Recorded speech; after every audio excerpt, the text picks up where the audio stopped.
Everybody, Brian Good here with an update on Storm Talk, getting you through the next few days, and we'll talk about the longer term here toward the end. For today, though, moisture has certainly increased across much of the Ohio Valley, including here into wave country. The dew points are up, the heat index over 100 in some cases, especially west of Louisville. That deep moisture is what is responding here to the showers and thunderstorms here on the radar. It's basically the end results is what we're seeing. Now, dew point's not as surging as quickly east of 65. That's why the coverage is not as widespread there.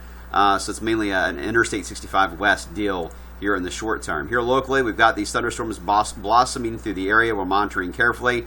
Within the area, we've got this one complex right now. We are watching over portions of Meade County. Let me turn on a different radar so you guys can see that. Here is the more wider view. You can see there's a bit of an outflow that came through Brandenburg, a downburst in this thunderstorm that initiated right here.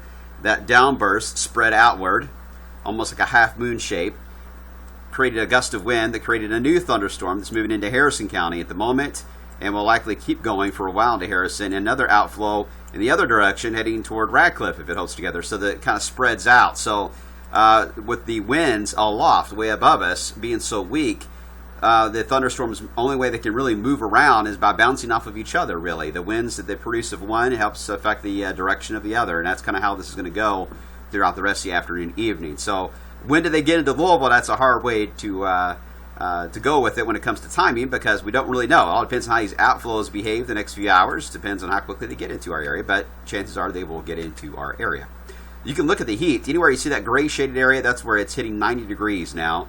And we're seeing that all across the Louisville area, Bardstown, Radcliffe, and along 64. Now, cooler to the west. Cloud cover, thunderstorms to our north have limited the result there for the temperatures. Have backed them off a little bit in Washington County and Scott County to north of Louisville. But the heat is on here in town. And when you look at a wider view, you can see how much of that heat we are talking about over the area. A lot of gray showing up around Evansville, Bowling Green, or southern counties through Louisville and west. This is the area that's really going to see that activity continue to blossom on the radar. All right, so as far as severe weather goes, we're technically under the marginal outlook today for severe weather in the northwest counties of wave country. But really, if I had to draw it, I would draw it more into along the west of 65 based on some instability factors alone, taking out the wind shear. This is one of our short-term models, shows activity moving through. Ignore the temperature because I don't think it's accurate at all. It's got to sit, 99 to 100 degrees later today. That ain't going to happen. The HER model has a tendency to go a little crazy. But it is showing activity off and on along the west of 65. Fades out, though, after midnight tonight. So that then takes us to tomorrow. Tomorrow we've got a trough moving through the area. This is ahead of the cold front. It's going to be passing through wave country. As the trough approaches, we'll begin to cloud up by midday. Temperatures will make a run toward 90, but we're going to cloud up so quickly that it's going to be cut off of the pass, more than likely above 90. But it'll be close. Some spots may get about 91, 92. Thunderstorms then blossom ahead of the trough.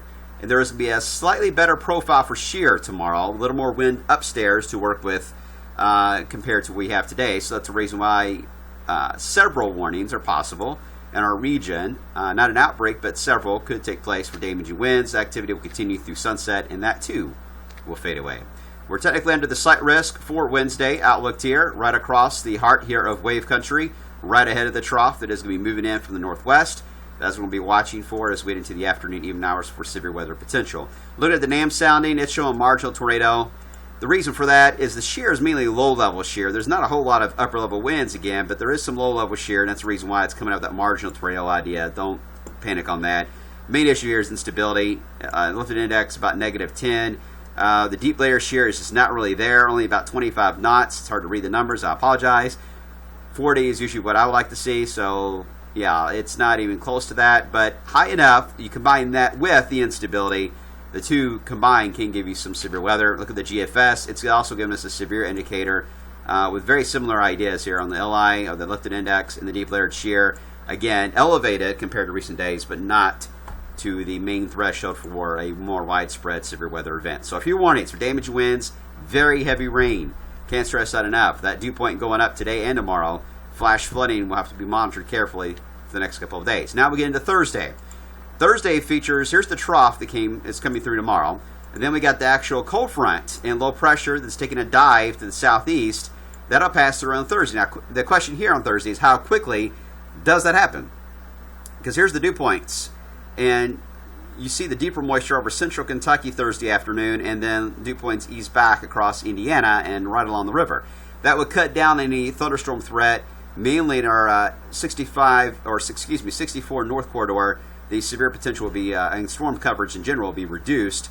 Meanwhile, it will linger still for areas over Kentucky. So it's all about timing. If this is a little slower, then it'll be a little more of a threat for everybody. But if it's a little quicker, we would benefit from it as well. But the capes here showing up, the instability is there right along where that front is going to be diving in. So can't run a few thunderstorms. Going to keep the chance so low at about 20%. But it is really going to be hot, though, with the front pushing the moisture south of us. The dew points will lower until we're going to have a dry air profile. Dew points will be lower. We have some sunshine breaking through, but we don't have the cool air advection yet moving into the Ohio Valley. So the end result is that the thermometer can overachieve. You can get a compression effect here. You can get a lot of heat that can build up. So we can easily be the hottest day of the entire week with the cold front passing through on Thursday. That potential is there. But we'll see how that plays out. But it's going to be hot. The good news is it'll pass after that. In fact, you can see on the Schref ensembles, here's 95 degrees. It's got us close to that tomorrow. Clouds and thunderstorms will keep us from it. Better chance, though, potentially. You can see some of the models say that, yeah, well, if that's slow enough, it'll be showers and thunderstorms will be more prevalent. Therefore, we'd only get in the 70s around 80. That's the reason why you're seeing a little bit of a wider spread here for temperature on Thursday itself. Then as we get into Friday, notice the drop here. Nearly a 10-degree drop in temperature as the cold air advection finally kicks in about 12 to 18 hours after the front passes through. That's the reason why we don't feel the cool air, even though the front moves through Thursday. We don't feel it right away. In fact, we get the other direction. We heat up, but we really will feel the cool air and the lower humidity values on Friday. You can see this on the GFS profile. This is a wider view. You can see the dip here. There's the front passing through the Ohio Valley in the Appalachians and pushing the heat back to our south and west. But as we enter this upcoming weekend, Father's Day into early next week, the heat builds back in. Heights about 594.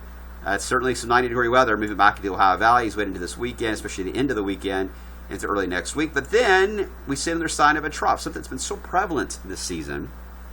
Another trough trying to dig down with another front about the 22nd or 21st, 22nd of June. Next Tuesday or Wednesday, another front will move in some thunderstorms and maybe drop our humidity down again and knock us back into the 80s for a few days. Not very long, just a few days. And then we'll see that bubble of 594 heights, the 90-degree weather, move back in and replace that back in our area as we head into the latter half of next week. So we've seen this pattern here where we're getting these fronts, sort of backdoor fronts that are dropping in from the north, northeast. We get a band of thunderstorms with humidity, eases back for a bit, but then it comes back again and then pulls back. And we've seen this seesaw effect off and on. That's been the headline for sure. All right, that's it, guys, for now. We'll keep an eye on these thunderstorms this afternoon and again tomorrow, and let us know if you get any type of wind damage or anything, or even flooding potential as well. That'll help us out with our storm reports. See you on TV.